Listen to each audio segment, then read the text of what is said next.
The rain hammered against the mansions, windows like 1,000 desperate, fingers seeking shelter.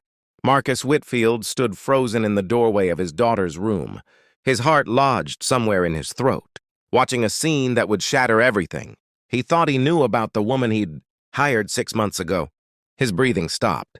Time seemed to collapse. And in that singular moment, he understood that some truths arrive not with fanfare, but in the quiet courage of a single act witnessed by accident. Marcus had built an empire from nothing. His tech company had revolutionized cloud security, making him one of Silicon Valley's youngest billionaires by 42. He could buy anything, go anywhere, command rooms full of executives with a single word. But none of that power, none of that wealth could fix what mattered most. His 8-year-old daughter, Sophie, had been born with a rare chromosomal disorder that left her nonverbal and cognitively delayed. She experienced the world differently, beautifully in some ways, but also vulnerably. After his wife Emily died 3 years ago from cancer, Marcus had hired and fired 17 nannies and caregivers. Some were incompetent. Others were kind but overwhelmed.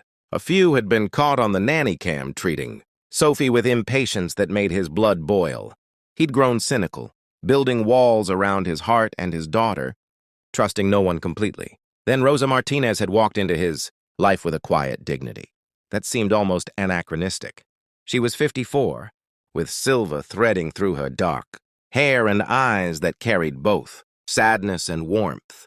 Her resume was sparse. She'd worked as a housekeeper, not a specialized caregiver. Her English bore the musical accent of her native Guatemala. During the interview, she'd said something that stuck with him. "Mr. Whitfield, I don't have fancy certificates, but I understand love. I understand that every child is a gift, no matter how they come wrapped." He'd hired her, partly desperate, partly moved by something genuine in her voice. Over the following months, Marcus watched Rosa transform his household. She never rushed Sophie, never spoke to her in that condescending tone some people used with special needs children. She sang to her in Spanish, braided her hair with patient fingers, and somehow knew exactly when Sophie needed space and when she needed connection. His daughter, who had grown withdrawn and anxious after a parade of caregivers, began to smile again. She'd reach for Rosa in the mornings, make her happy sounds when the older woman entered a room. But Marcus, scarred by past betrayals and consumed by work, kept his distance. He provided generously, paid well above market rate, but remained emotionally unavailable. Rosa was staff. That's where the line stayed, until that Thursday night in November. Marcus had been in Chicago for a business meeting that ran late. His flight was delayed by storms. He didn't get home until nearly 11, exhausted and irritable. The house was quiet, just the nightlights glowing in the hallways. He assumed Rosa had long since retired to her quarters in the West Wing. As he passed Sophie's room, he heard something, a voice, low and urgent. His daughter's door was slightly ajar, light spilling into the hallway. What he saw stopped him cold. Sophie was having a seizure. Her small body convulsed on the bed, eyes rolled back, foam at the corners of her mouth. Rosa was kneeling beside her, one hand supporting Sophie's head, the other on her phone. But Rosa wasn't calling 911, she was timing the seizure. Her voice steady as she spoke softly to Sophie in Spanish, words of comfort and reassurance even though his daughter couldn't hear them. "Está bien, mi amor. I'm here. You're safe. Breathe with me when you can." Marcus lurched forward, panic seizing him. But Rosa held up one hand without looking away from Sophie, a gesture that somehow conveyed authority and calm. "Wait," she said quietly. 90 seconds now. If it reaches 3 minutes, we call emergency. But Sophie's had these before. Haven't you, mi corazón? The seizure began to subside. Sophie's body gradually relaxed, her breathing evening out. Rosa gently turned her onto her side, recovery position, and stroked her hair, whispering continuously in that soothing blend of Spanish and English. Marcus's mind reeled. "Before?" "What do you mean before?" Rosa finally looked at him, and in her eyes he saw exhaustion and something else. Fear. Not of the medical emergency she'd just handled with such competence, but fear of him, of his reaction. "She's had 5 seizures since I started working here. Mr. Whitfield, small ones, mostly at night. I've been managing them." "Managing them? Why didn't you tell me?" Why didn't you call for help? Rosa stood slowly, her hands clasped in front of her. And in that posture, Marcus saw a lifetime of submission, of making herself small. But her voice when she spoke was steady. Because the last 3 nannies before me called 911 every time Sophie had any medical episode. The ambulances, the hospitals, the chaos. You told me yourself how traumatizing it was for her. How the bright lights and sirens and strange hands made her panic for days afterward. Marcus opened his mouth, but she continued, words spilling out as if a dam had broken. I know about seizures, Mr. Whitfield. My son Carlos, he had epilepsy. For 16 years, I managed his condition. I learned every protocol, every warning sign, every medication interaction. I know when to intervene and when to call for help. Sophie's seizures, they're short. They pass. I document everything in a journal. Times, duration, what she ate, her activities. I was going to tell you, I swear, but I needed you to see first that she could be safe without the trauma. Your son, Marcus said slowly. Where is he now? Rosa's face crumpled slightly before she composed herself. He died 2 years ago. He was 19. Not from seizures. A car accident. Drunk driver ran a red light. The air left Marcus's lungs. After Carlos passed, I couldn't go back to Guatemala. Too many memories. I came here to start over, to be invisible. But then I met Sophie and I saw my boy in her, not the disability, but the pure heart. The way the world doesn't understand them, doesn't see how special they are. I couldn't walk away. Marcus sank into the chair beside Sophie's bed, his legs suddenly unreliable. His daughter slept peacefully now, her face relaxed.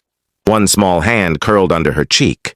Rosa had probably sat countless nights like this, watching over Sophie while he slept soundly down the hall, oblivious. You've been protecting her, he whispered.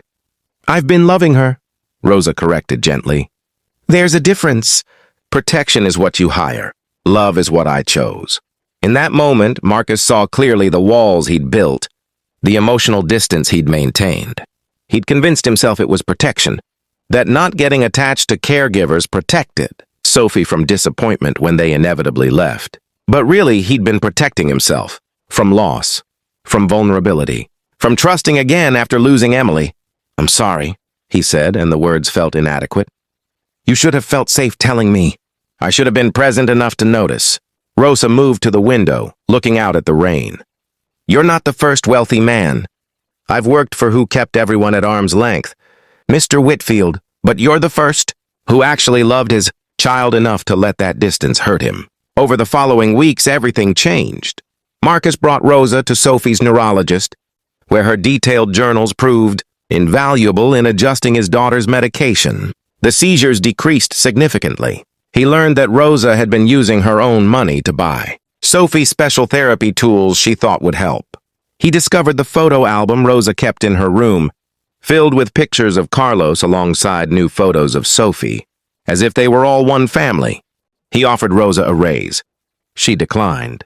He offered her a partnership in managing Sophie's care. She accepted, but only if he attended the morning routines, the therapy sessions, the small moments that made up a life. He agreed and found that in those moments he rediscovered his daughter. More than that, he discovered himself again. The man he'd been before loss had hardened him. On Christmas morning, Marcus came downstairs to find Rosa and Sophie decorating cookies, flour dusting both their noses. Sophie looked up and signed Daddy in the way Rosa had patiently taught her. It was the first time she'd initiated communication with him in months. He joined them at the table, accepting the misshapen cookie Sophie offered with reverent hands. Rosa smiled at him over his daughter's head, and in that smile, Marcus saw what he'd been missing. Not an employee, not a caregiver, but family, chosen and earned through love's quiet labor. Thank you, he said to Rosa, and she understood he meant for everything. For the nights she'd kept vigil, for loving his daughter when he'd been too afraid to be vulnerable, for teaching him that the truest wealth wasn't in his bank account, but in the courage to trust again. She's easy to love, Rosa said simply, kissing the top of Sophie's head. And Marcus, watching them together, realized that sometimes the greatest gifts come not wrapped in privilege or power, but in the selfless hands of someone who knows what it means to lose everything and still chooses to give anyway. Rosa hadn't just protected his daughter. She'd shown him that the walls we build to protect ourselves often, imprison us instead, and that real strength lies in opening our hearts, even when we're terrified of the pain. That night after Sophie was asleep, Marcus rewrote his will. Rosa would always have a home, security, and a family, because that's what she'd given him when he needed it most. Not just care for his daughter, but a reminder that humanity's greatest power lies not in what we possess, but in how we love the vulnerable souls entrusted to us, even when no one's watching, especially then